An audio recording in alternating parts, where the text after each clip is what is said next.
الحمد لله رب العالمين والعاقبة للمتقين والصلاة والسلام على سيد الأنبياء والمرسلين وعلى آله وأصحابه أجمعين. أما بعد فأعوذ بالله من الشيطان الرجيم. بسم الله الرحمن الرحيم. ألا إن أولياء الله لا خوف عليهم ولا هم يحزنون. آمنت بالله صدق الله مولانا العظيم. فقد قال الله تبارك وتعالى في شان حبيبه مخبرا وآمرا إن الله وملائكته يصلون على النبي يا أيها الذين آمنوا صلوا عليه وسلموا تسليما.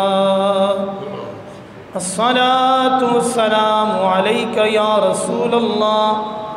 الصلاة والسلام عليك يا حبيب الله. الصلاة والسلام عليك يا شفيع المذنبين وعلى آلك وأصحابك يا رحمة للعالمين. حمد و ثنا کے بعد خلاق لم یزل پروردگار عالم کا بے حد شکر ہے. آج کے بابر کا دن جمعۃ المبارک سید الایام میں ہم سب اللہ کے گھر میں حاضر ہیں. قرآن کریم میں سے مشہور آیت مبارکہ کی تلاوت کرنے کا شرف حاصل کیا. دعا ہے کہ خلاق لم یزل پروردگار عالم حق سچ بیان کرنے اور عمل پیرا ہونے کی توفیق نصیب فرمائے. یہ مہینہ اسلامی دوسرا مہینہ صفر المظفر کا مہینہ ہے. اس مہینے کے اندر کئی اللہ تعالیٰ کے ولیوں کا اور اللہ کے محبوب بندوں کا عرس ہوتا ہے. ابھی سیدی و مرشدی جس کے بارے میں خواجہ خواجگان حضرت خواجہ معین الدین چشتی اجمیری رحمۃ اللہ تعالی علیہ نے فرمایا: گنج بخش فیض عالم مظہر نور خدا ناقصاں را پیر کامل کاملاں را رہنما. سیدی داتا علی حجویری جن کا نام نامی اسم گرامی حضرت ابو الحسن علی بن عثمان حجویری ہے. آپ وہ تشریف لائے اور لاہور شریف کے مقدس شہر کے اندر آپ آباد ہیں. آپ کا عرس پاک ہوا. کل کے دن تقریب تھی آخری اور دعا ہوئی. کئی دنیا کے اندر ایسے لوگ بھی تھے جو اللہ کے ولیوں کا انکار کیا کرتے تھے اور اب بھی اس طرح کے لوگ موجود ہیں جو انکار کرتے ہیں.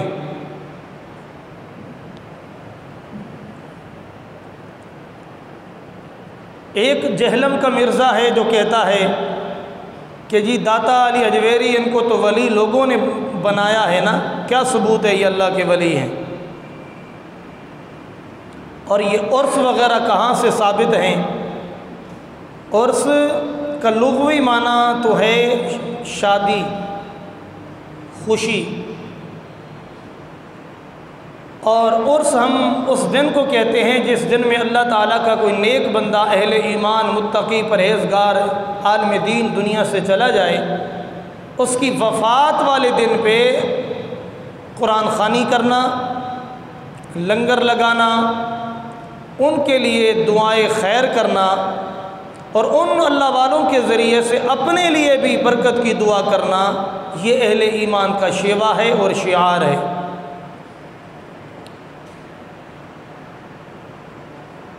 اور جہاں تک عرس کا لفظ ہے، یہ ہم نے حدیث طیبات سے لیا ہے۔ مشکوٰۃ شریف میں اگر جائیں تو جہاں پر قبر کے عذاب کے اس بات کا بیان ہے، وہاں پر یہ حدیث پاک موجود ہے کہ جب اہل ایمان قبر میں جاتا ہے، فرشتے قبر میں آنے والے سے سوال پوچھتے ہیں، اور جب ایک ایماندار نیک بندہ صحیح سوالات کا جواب دے دیتا ہے تو اللہ کے فرشتے یہ جملے کہتے ہیں، نم کا نومت العروس، آج تو کامیاب ہو گیا۔ اللہ رب العالمین جل جلالہ کی پہچان کا سوال تو اسے ہوا، تو نے ٹھیک جواب دیا۔ دین کے بارے میں سوال کیا گیا، تو نے درست جواب دیا۔ اور پوری کائنات کے دلہا جس کے لیے کائنات سجی ہے، امام الانبیاء خاتم النبیین صلی اللہ علیہ وسلم کے بارے میں پوچھا گیا، تو نے درست جواب دیا ہے۔ اب نم کا نومت العروس، آج ایسے قبر میں بے فکر ہو کے سو جا جیسے کہ دلہن اپنی سیج پر سوتی ہے۔ یعنی وہ اس طرح بے فکر ہوتی ہے کہ اس کو کوئی غیر آدمی آ کر جگاتا نہیں، کوئی جگاتا ہے تو کوئی اپنا آ کے جگاتا ہے، جو سب سے زیادہ اسے پیارا ہوتا ہے وہ آ کر اسے بیدار کرتا ہے۔ تو اے اہل ایمان، آج تو بھی کامیاب ہو گیا ہے، قبر میں مزے کے ساتھ سو جا۔ اب جب بھی تجھے جگایا جائے گا، مصطفیٰ کے جلوے دیکھنے کے لیے جگایا جائے گا، رب تبارک و تعالیٰ کے جلووں کو دیکھنے کے لیے جگایا جائے گا۔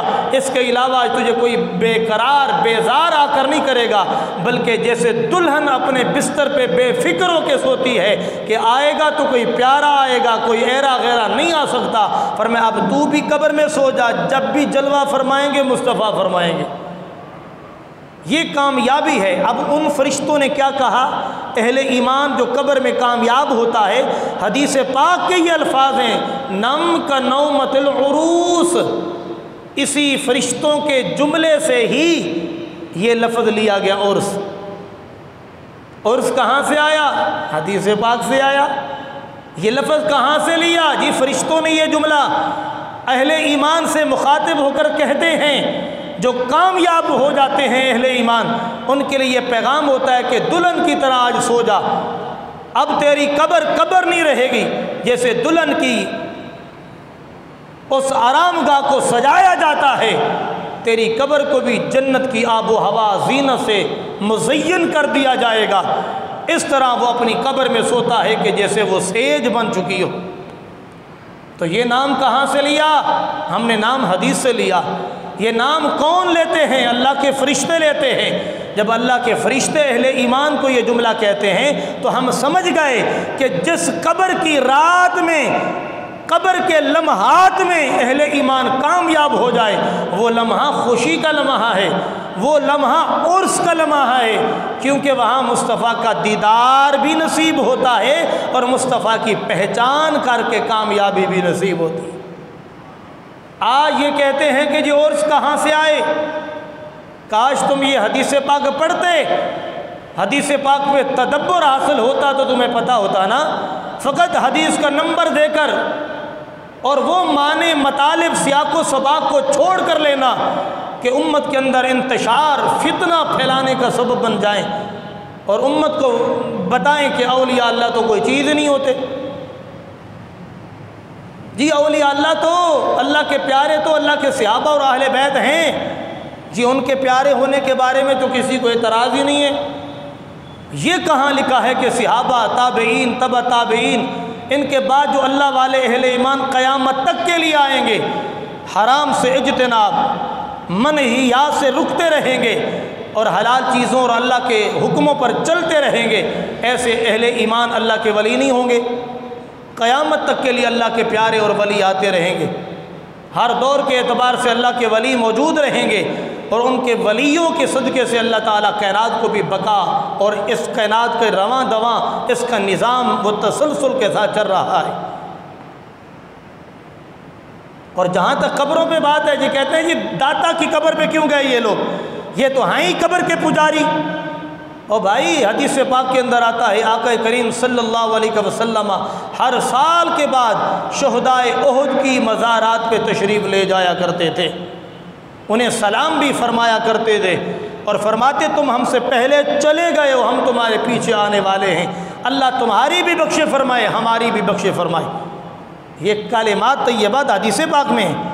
اس کو روایت حضرت ابن شیبہ نے کیا کہ ان النبی صلی اللہ علیہ وسلم کان یاتی قبور الشہداء بأحد علی راس کل حول، نبی پاک ہر سال پر جب وہ دن آتا جس تاریخ میں شہدائے احد شہید ہوئے، اس تاریخ میں ہر سال کے بعد خود نبی رحمت قائد المرسلین خاتم النبیین صلی اللہ علیہ وسلم جلوہ فرما ہوتے تھے، قبروں پر آتے تھے آقا ہو کر غلاموں کی قبروں پر، اور کہتے تھے کہ اے اہل ایمان تم ہم سے پہلے چلے گئے ہو، ہم تمہارے پیچھے آنے والے ہیں، اللہ تمہاری بھی بخش فرمائے ہماری بھی بخش فرمائے۔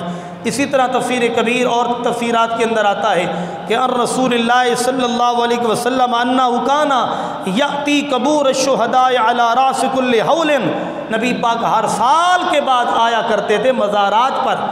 جب عرس آتا ہے اللہ کے ولیوں کا تو اہل ایمان بھی ہر سال کے بعد اس تاریخ پر قبروں پہ جاتے ہیں، اللہ والوں کی قبروں پہ، اور نبی پاک بھی یہی کیا کرتے تھے۔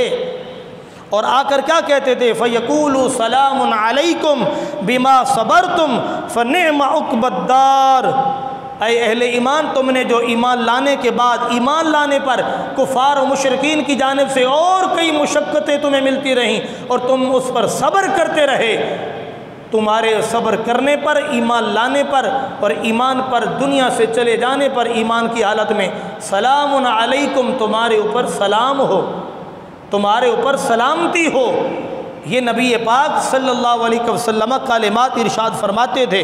اور فرماتے ہیں والخلفاء الاربعہ، پھر خلفاء اربعہ سیدنا ابو بکر صدیق، سیدنا عمر فاروق، عثمان غنی، مولا علی رضی اللہ تعالی عنہم، یہ سارے کے سارے کانوا یفعلون، ان کا بھی یہی طریقہ تھا، ہر سال گزرنے پر اسی تاریخ پر شہدائے احد کی مزار پہ آتے بھی تھے، سلام بھی فرماتے تھے۔ ایسے لوگوں کا کوئی مسئلہ نہیں ہے اگر وہ کہتے ہیں کہ اللہ کے ولی کیسے ہو گئے، جی تمہیں کس نے بتایا وہ اللہ کے ولی ہیں؟ جی امت کہتی ہے، جی امت کے تم نے خود ہی بنایا ہے نا، اللہ نے تو نہیں کہا ان کو، نام لے کر کہا ہے کیا؟ جی نام لے کر تو نہیں کہا، تو کہتے ہیں یہ تو تم نے ان کو ولی خود بنایا ہے۔ ہمیں کیا پتا کہ حضرت خواجہ خواجگار نے 90 لاکھ کو کلمہ پڑھایا، ہم نے تو نہیں دیکھا۔ آپ جو کچھ نہ دیکھیں وہ غلط ہے، وہ ثابت نہیں۔ اور ظالموں یہ تو بہت بری بنیاد ہے مسئلوں کی، ہم نے تو رب کو بھی نہیں دیکھا، ہم بعد میں آنے والوں نے اپنے آقا و مولا کو بھی تو نہیں دیکھا، ہم نے صحابہ و آل بیت اطہار کو بھی تو نہیں دیکھا، پھر ان کو بھی کیا نہیں مانو گے؟ نہیں جی ان کے بارے میں تو موجود ہے۔ او بابو جیسے ان کے بارے میں موجود ہے اللہ کے ہر ولی قیامت تک آنے والے متقی پرہیزگار کی شان قرآن کے اندر بھی موجود ہے، حدیث رسول کے اندر بھی موجود ہے۔ تو جیسے قرآن اور حدیث کو مان کر صحابہ کو مانتے ہو، آل بیت اطہار کو مانتے ہو، لیکن ان لوگوں کا کوئی مسئلہ نہیں اگر یہ نہ مانے تو، کیونکہ یہ تو کہتے ہیں ماں اگر کہہ دے اپنی عظمت کا اظہار کرنے کے لیے کسی کام سے بچے کو روکنے کے لیے کہ اگر تو یہ کرے گا تو تجھے میں اپنا دودھ بھی نہیں بخشوں گی، تو وہ لعین کہتا ہے تمہارا دودھ ہے کہاں؟ یہ دودھ تو بچے کے باپ کی وجہ سے اترا ہے، تیرا ہے ہی کہاں؟ تو کون ہوتی کہ میں دودھ نہیں بخشوں گی؟ تم تو اپنے چکروں میں تھے، اللہ نے بس بچہ دے دیا۔ اگر یہی بنیاد ہے تو پھر مجھے بتائیں کائنات کا خبیث ترین وہ انسان ہے جو اپنے آباء و اجداد ماں باپ کے لیے یہ ذہن رکھے اللہ نے تجھے لانا تھا، نکاح ایک ذریعہ بنایا، نکاح ایک سنت رسول ہے، اس ذریعے سے آپ کا جمع ہونا ہے، اللہ تعالیٰ نے جو طے کیا وہ تو ہونا ہے، لیکن اب اس معاملے کو اس انداز میں لوگوں کے سامنے رکھنا کہ یہ تو اپنے چکر میں تھے بس اللہ نے دے دیا، تو اس سے کیا مطلب ہے کہ نہ ماں باپ کی کوئی شان نہیں ہے؟ تو جو اپنے ماں باپ کی شان اور حلالی ہونے میں ان کا خطرہ ہے کہ حلالی وہ محسوس نہیں ہوتا، اس کا کیا کہ وہ اللہ کے ولیوں کا دشمن ہو؟ کوئی بڑی بات نہیں ہے، یہ کام کرتے ہی وہی ہیں جو حرامی ہوں، کیونکہ جو حلالی ہوتے ہیں وہ قرآن و حدیث کو سمجھتے ہیں۔ اگر اللہ تبارک و تعالیٰ نے ان کا نام ذکر نہیں فرمایا تو ان کا منع بھی تو نہیں فرمایا۔ اگر ٹھیک ہے ذکر نہیں ہے تو ٹھیک ہے، نہیں ہے تو قرآن و حدیث میں بیان کر کے بتا دے کہ داتا علی حجویری اس سے مراد نہیں ہے، بتا دے قیامت تک کے آنے کے لیے حضرت خواجہ خواجگان اللہ کے ولیوں میں شمار نہیں ہے۔ چند وہ کتابیں اٹھا لینا اور اس طرح کے اللہ کے ولیوں سے دور، ماں باپ کی عظمت سے دور، پھر صحابہ کرام کے بارے میں وہ باتیں کرنا جس سے انفشار ہو، لوگ پریشان ہوں، صحابہ کی عظمت پر اعتراض اٹھے، اس طرح کی باتیں۔ تو اس لیے یاد رکھے کہ ہر وہ علامہ فہامہ مولوی خطیب جس کی باتوں کے بعد تمہیں اللہ کی محبت ملے، اللہ کے رسول کی تعظیم نصیب ہو، صحابہ کی عظمت و محبت، آل بیت اطہار کی محبت و تعظیم نصیب ہو، اللہ والوں کے دامن سے جڑنے کی محبت اور تعظیم معلوم ہو، ماں باپ کی شان نصیب ہو، تو ایسا مولوی سمجھے کہ یہ حلالی ہے، وگرنہ کوئی مشکل نہیں ہے۔ آج وہ کہے گا میرے ماں باپ بس وہ تو اپنے چکروں میں تھے اور بچہ ہو گیا، تو کل تو یہ سارا اعتراض سب پر وہ اٹھائے گا۔ اس لیے وہ کہتے ہیں جی داتا علی حجویری کے بارے میں ان کو تو تم نے ولی بنایا ہے، کہاں ہے قرآن میں حدیث میں یہ اللہ کے ولی ہیں؟ تو کہا یہ پڑھ لیتا، اردو کی کتابیں سامنے رکھ کر صرف حوالے دے دے کر۔ دیکھو ایک حدیث کا جو باب ہے نا، اگر آپ پڑھیں کبھی تو اس میں مختلف روایات آتی ہیں، اگر آپ پڑھیں تو آپ کہیں گے جی ایک حدیث تو دوسری حدیث سے ٹکرا رہی ہے، کیا کریں؟ تو اس لیے کہتے ہیں کہ علماء سے پڑھیں، محدثین اکابرین علماء کرام جب تمام روایت پڑھاتے ہیں ایک باب کے تحت تو اس میں تطبیق کرتے ہیں، مناسبت کرتے ہیں کہ آیا یہ قرآن کی تعلیم کے خلاف تو نہیں، ورنہ چھوڑ دیا جائے گا، اور قرآن کی تعلیم کے مطابق پر حدیث سے ٹکرا رہی ہے تو علماء اس میں تطبیق مناسبت کرتے ہیں تاکہ سب پہ عمل ہو سکے۔ اور اگر یہ نہیں کرو گے تو پھر تو قرآن کی آیت قرآن سے آپ کو ٹکراتی ہوئی محسوس ہوگی، حدیث رسول حدیث سے ٹکراتی محسوس ہوگی، پھر تو انتشار ہی امت کے اندر پھیلے گا۔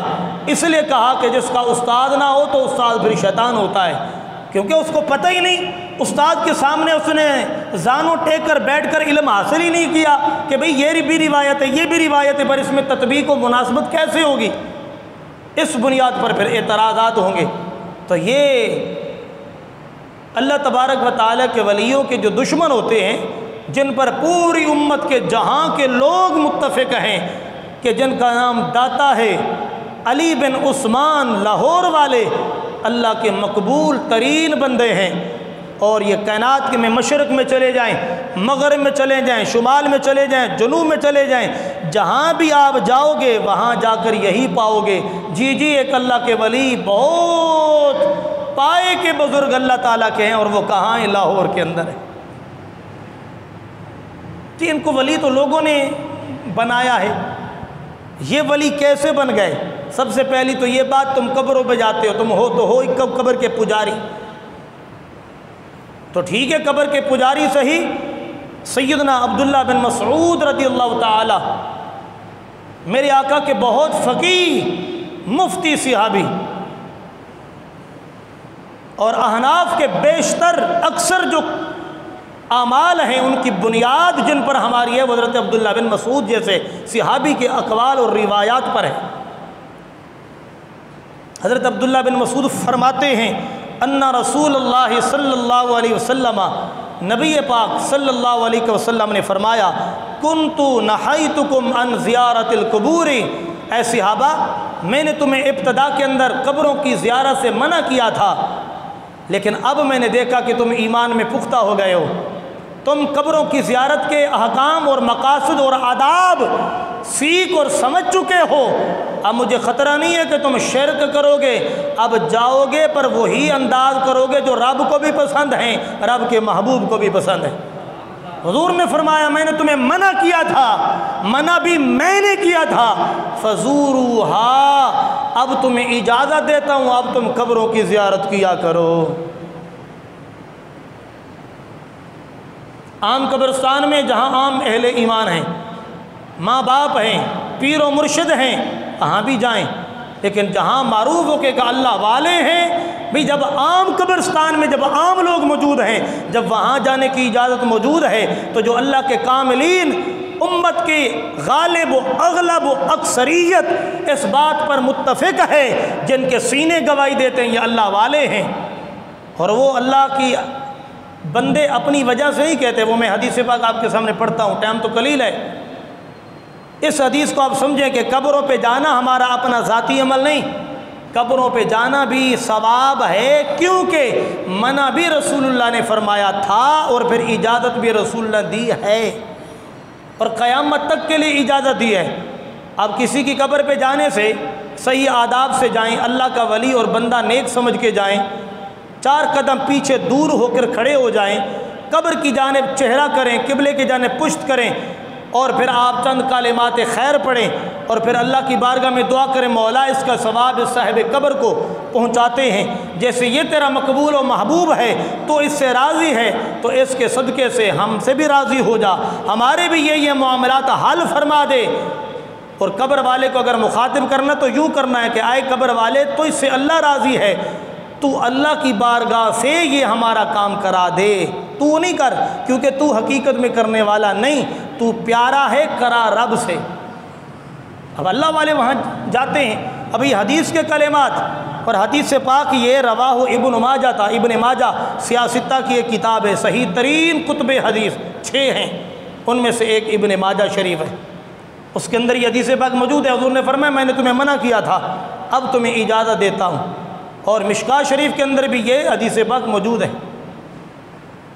مجھے بتائیں جب رسول اللہ نے اجازت دے دی، آداب سکھا دیے، احکام سکھا دیے، امت کو اجازت دے دی، تو آج کوئی ایرا غیرہ نتھو خیرہ بیٹھ کر کہے جی یہ قبروں پہ جاتے ہیں، کہاں لکھا قبروں پہ تم جاتے ہو، شرک کرتے ہو، فلاں فلاں۔ اور حضور نے فرمایا کہ مجھے قسم اس ذات کی جس کے قبض قدرت میں میری جان ہے، میری امت کبھی شرک نہیں کرے گی۔ میں نے اس طرح اللہ کی توحید کا درس دے دیا ہے۔ اب اللہ کا محبوب بندہ سمجھنا شرک ہے کیا؟ اللہ کے نبیوں کو اللہ کے نبی اور مقبول سمجھنا شرک ہے؟ اللہ کے ولیوں کو اللہ کا نیک اور مقبول بندہ سمجھنا شرک ہے؟ نہیں مولانا، شرک کی یہ تعریف نہیں ہے۔ شرک اسے کہتے ہیں کہ اللہ کی ذات یا اس کی صفات میں کسی کو شریک سمجھنا، کہ جیسے اللہ تمام شانوں کا حقیقی مالک ہے، کوئی غیر خدا بھی ہے جو حقیقت میں نشانوں کا مالک ہے۔ ہم کہتے ہیں نہیں، تمام تر صفات کمال کا خالق و مالک اللہ ہے، جس کو جو بھی شان ملی، وہ نبی ہو ولی ہو، وہ اللہ کی عطا سے ملی ہے۔ تو ایک ذاتی شان والا ایک عطائی سے ہے، تو فرق تو ہے نا بھائی، ایک خالق ہے ایک مخلوق ہے، لیکن مخلوق کے محبوب ہونے کو محبوب سمجھنا شرک تو نہیں ہے۔ مولوی نے غلط بتایا کہ اس کو اگر شرک کہتے ہیں تو شرک ہے شراکت سے، شراکت کہتے ہیں برابری کو۔ مجھے بتائیں کوئی ایسا انسان غبی سے کند ذہن ایسا کائنات کے اندر ہے مومن کہ جو کسی نبی کو بھی خدا کے برابر مانے؟ نہیں، حتیٰ کہ ہمارے نبی آقا دو جہاں امام الانبیاء ہیں، اس آقا کو بھی کوئی خدا کے برابر نہیں سمجھتا کہ وہ بھی خدا ہیں تو یہ بھی خدا ہیں۔ نہ، وہ خدا ہیں جو شان رب کی ہے وہی حقیقت میں مصطفیٰ کی ہے، نہیں۔ تو پھر اللہ کے ولی کے بارے میں ہم بھلا یہ عقیدہ کیسے رکھیں گے؟ اس لیے جس کو شرک کی تکلیف ہے یا بدعت اسے یاد آتی ہے، حقیقت میں سب سے بدترین بدعت وہ خود ہے، شرک کا پلندہ وہ خود ہے۔ شرک یہ امت نہیں کرے گی، حضور کی جو امت ہے، جو علماء کی صحبت کے قریب رہتے ہیں اور یہ باتیں سمجھتے ہیں، تو انہیں پتہ ہے کہ باپ کو باپ سمجھنا شرک نہیں ہے۔ باپ کی شان ہم نہیں بیان کرتے، ان کے قدموں میں بیٹھنا ہم اپنے لیے فخر کا سبب سمجھتے ہیں، ماں کے قدم کا بوسہ لے لے ہمارے لیے اعزاز ہے، لیکن خدا کی قسم ہم نہیں، پھر بھی ان کی شان مان کر مشرک تو نہیں ہوئے۔ اسلام تو ماں باپ کا ادب سکھاتا ہے، اسلام تو اللہ کے پیاروں کا ادب سکھاتا ہے، اسلام تو اپنے نبیوں کا پیار اور تعظیم سکھاتا ہے، اسلام ہی تو ہے جو ان اپنے مقبولوں کے پیار کو اپنانے کا ہمیں درس دیتا ہے۔ یہ شرک نہیں ہے۔ کہتے ہیں ان کو داتا کو کس نے کہا ہے کہ یہ ولی ہے؟ ان لوگوں نے ہی داتا کو ولی بنایا ہے۔ کہاں ثبوت ہے کہ یہ داتا اللہ کے ولی ہیں؟ تو حدیث پاک کے اندر آتا ہے آقا کریم صلی اللہ علیہ وسلم نے ارشاد فرمایا کہ جب تم قبروں پہ جایا کرو، قبروں کی زیارت کیا کرو، قبروں کی زیارت سے فائدہ کیا ہوگا؟ یہ الفاظ حدیث کے ہیں، فَإِنَّهَا تُزَاحِدُ فِي الدُّنْيَا، قبروں پہ جانے سے تمہیں یہ فائدہ ملے گا کہ دنیا سے تمہارا دل کٹ جائے گا۔ ارے یار ایک دن مرنا ہے، اسی قبر میں تو آنا ہے، کس چیز کا نخرہ اور فخر، بندے میں عاجزی آئے گی، انکساری آئے گی۔ اور آگے حضور نے فرمایا وَتُذَكِّرُ الْآخِرَةَ، آخرت کی یاد قبریں تازہ کرتی ہیں کہ ہم نے مرنا ہے اور آخرت میں اٹھنا ہے، رب کے حضور کھڑے ہونا ہے۔ تو جب عام قبر پہ جانے سے بندہ دنیا سے کٹتا ہے، آخرت کی یاد آتی ہے، تو جب اہل اللہ، اہل دل، اللہ والوں کے پاس بندہ جاتا ہے تو اس کو تو شیخ عبدالحق محدث دہلوی نے بھی اشعۃ اللمعات شرح مشکات کے اندر ذکر کیا، فرمایا اللہ کے ولیوں کی قبور پہ جانے سے بندے کو وہی فائدہ ملتا ہے اللہ والوں سے جیسے ان کی زندگی میں فائدہ ملتا ہے۔ اگر زندگی میں ہم اللہ والوں کے پاس بیٹھیں تو اللہ تعالیٰ کا ڈر، اللہ کا خوف، نیک کام کرنے کا جذبہ، بروں سے بچنے کا جذبہ پیدا ہوتا ہے۔ فرمایا اللہ والوں کی قبور پہ جانے سے بھی یہی ہوتا ہے، اللہ والوں سے پیار ہوتا ہے، نیکوں کی صحبت اپنانے سے نیکی کا جذبہ بیدار ہوتا ہے اور گناہوں سے انسان دور ہوتا ہے۔ تو پھر تو قبروں پہ جانا چاہیے، یہ شرک تو نہ ہوا، یہ تو بلکہ انسان کی دنیا اور آخرت کی بہتری کا سبب ہوا۔ اس لیے آقا کریم صلی اللہ علیہ وسلم نے ارشاد فرمایا کہ قبروں پہ جایا کرو، یہ دنیا سے تمہیں دور کرے گی، دنیا کی لذتوں میں تم آخرت کو نہیں بھولو گے، آخرت بھی تمہیں یاد رہے گی۔ اور یہ بھی حدیث پاک مشہور ہے کہ سیدہ اما عائشہ صدیقہ رضی اللہ تعالی عنہا فرماتی ہیں کہ میں جب آقا کریم کا وصال ہوا تو وہ جہاں حضور جلوہ فرما ہیں، آپ کا روضہ مقدس، وہ میرا حجرہ ہے، میں وہاں جاتی تھی اس لیے کہ میرا وہاں شوہر ہے، کوئی پردہ نہیں کیا کرتی تھی۔ حدیث کے الفاظ نہیں پڑھ رہا، حدیث میرے سامنے ہے کیونکہ ٹائم ہو چکا ہے۔ آپ فرماتے ہیں پھر میرے والد کا انتقال ہوا، سیدنا ابو بکر صدیق رضی اللہ تعالیٰ، وہ بھی مزار آپ کے قریب بنا حضور کے پہلو میں۔ فرماتے ہیں میں پھر بھی جاتی تھی لیکن میں پردہ نہیں کرتی تھی، کیوں؟ کیونکہ وہ ابھی، کیونکہ وہ میرے والد ہیں۔ پھر فرماتے ہیں فلما دفن عمر، جب حضرت عمر فاروق حضرت صدیق اکبر کے پہلو میں دفن ہوئے میرے حجرے میں آقا کریم کے ساتھ پہلو میں، فرماتی ہیں فواللہ ما دخلتہ، اللہ کی قسم اب میں جب بھی داخل ہوتی تھی، یعنی جب بھی میں قبر پہ جاتی تھی، نہ جاتی تھی مگر اس حال میں کہ وَإِلَّا وَأَنَا مَشْدُودَةٌ، یا بھی اپنے اوپر اچھی طرح چادر کپڑے اوڑھتی تھی، کپڑے پہنتی تھی، پردہ کرتی تھی اور پھر میں مزار پہ جاتی تھی۔ یعنی جب میرے شوہر یعنی آقا دو جہاں ہوتے تھے میں جاتی تھی، شوہر سے پردہ کیسا؟ پھر میرے والد کا انتقال تو والد سے پردہ کیسا؟ لیکن جب سیدنا عمر فاروق آپ مدفون ہوئے، فرماتی ہیں اب بھی جاتی تھی کہاں؟ قبور پر جاتی تھی، لیکن اب جانے کا انداز بدل گیا۔ کیسے؟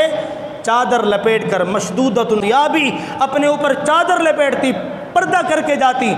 پردہ کس بات کا؟ پردے تو زندوں سے ہوتے ہیں، فوت شدگان سے تو نہیں۔ تو اما عائشہ صدیقہ کے یہ کلمات ہیں، کسی مولوی کے نہیں، کسی ڈاکٹر اور انجینئر کے بھی نہیں، کہ زوجہ ہماری ماں جو کہ سیدہ طیبہ طاہرہ ہیں ان کے الفاظ ہیں۔ فرماتی ہیں میں وہ چادر کیوں لپیٹتی تھی؟ یہ الفاظ ہیں حدیث کے، حیاء من عمر، مجھے عمر سے حیا آتا تھا۔ اچھا حیا کس سے آتا ہے؟ جو دیکھ رہا ہو یا نہ دیکھ رہا ہو؟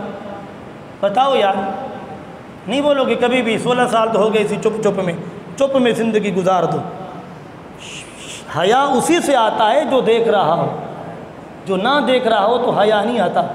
یہ عقیدہ میری ماں نے دیا اور حدیث میں ہے، کسی ملا کا جھگڑا اس میں نہیں ہے۔ آپ نے کہا کہ میرے والد پردہ نہیں، میرے شوہر چلے گئے پردہ نہیں، لیکن جب عمر فاروق مدفون ہوئے تو اب میں جو جاتی تو چادر لپیٹتی۔ کیوں؟ حیاء من عمر، عمر سے حیا کی وجہ سے، اس لیے کہ وہاں عمر بھی موجود ہے اور عمر شرعی طور پر ان سے پردہ بنتا ہے، تو میں پردہ کرتی تھی۔ تو معلوم ہوا کہ آپ کا یہ عقیدہ تھا کہ قبر کے اندر بھی عمر فاروق آرام فرما کر باہر والے کو دیکھ رہے ہیں، کیونکہ جو دیکھتا ہے پردہ اس سے ہوتا ہے، جو دیکھے نہیں پردہ نہیں۔ گلی سے کوئی آدمی گزر رہا ہو، ہماری ماں بہن بیٹی گھر کے اندر، تو وہ برقع پہن کے کھڑی ہو جائے گی؟ نہیں نا، کیونکہ وہ دیکھ نہیں رہا۔ یہ پردہ کب ہوگا؟ جب کسی کی نظر پڑے۔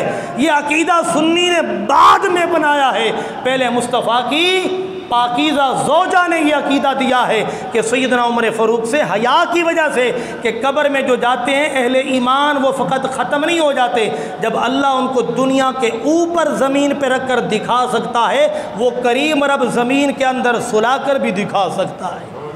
تو بس یہی عقیدہ ہمارا اہل ایمان اللہ کے ولیوں کے لیے ہے جو قبروں میں ہوتے ہیں، پر اللہ رب العالمین کے یہ پیارے بندے مر کر مٹی نہیں ہو جاتے، اب بھی اللہ تعالیٰ ان کو شانیں دیتا ہے۔ روح تو ویسے بھی نہیں مرتی، جسم کے لیے حکم ہوتا ہے کہ روح جسم سے جدا ہوئی ہے، لیکن فرمایا یاد رکھو قبر والوں کے پاس بھی جانے سے اماں نے بتایا یہ نظریہ ہے، عورت اول تو جائے نہیں کیونکہ بے صبری کرتی ہے، جائے تو پھر عام دنوں میں جائے، با پردہ ہو کے جائے، سادگی میں جائے، اور کسی اپنے بیٹے شوہر کسی کے ساتھ جائے، وگرنہ نہیں جائے عورت۔ اور سیدہ طیبہ طاہرہ آپ جاتی ہیں، عورت کے جانا تو جائز ہے نا، لیکن طریقہ کیا ہے؟ جب آپ جائیں اور قبریں بھی ہوں تو پردہ کی حالت میں جائیں، یہ اہتمام ہو تو قبروں پہ جائے ورنہ نہ جائے عورتوں میں سے۔ تو آپ بتائیں کہ سیدہ طیبہ طاہرہ جا رہی ہیں، حضور نے جانے کے لیے فرمایا، اور آپ فرماتی ہیں کہ اس انداز، اس نیت، اس عقیدے سے جاؤ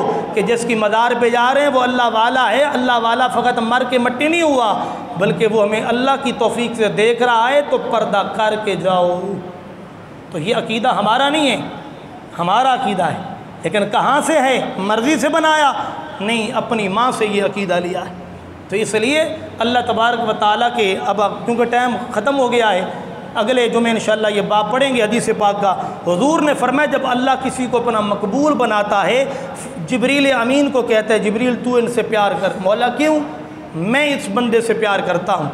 آسمانوں میں بھی اعلان کر دے، اس کی محبت کو زمین والوں کے دلوں میں رکھ دو، چاہتے نہ چاہتے یہ کہیں کہ واقعی یہ اللہ والا ہے۔ یہ حدیث ہے۔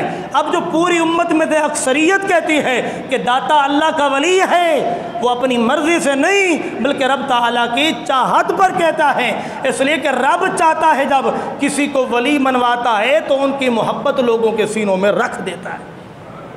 اب کوئی کہے جی تم نے بنایا ہے، او ملا ہم نے نہیں بنایا، ان کی محبت کو رب نے ہمارے سینے میں رکھ کر کہا ارے خوش نصیبو، میں نے اپنے اس بندے کی محبت کو تمہارے سینوں میں رکھ دیا ہے جس بندے سے میں رب ہو کر بھی پیار کرتا۔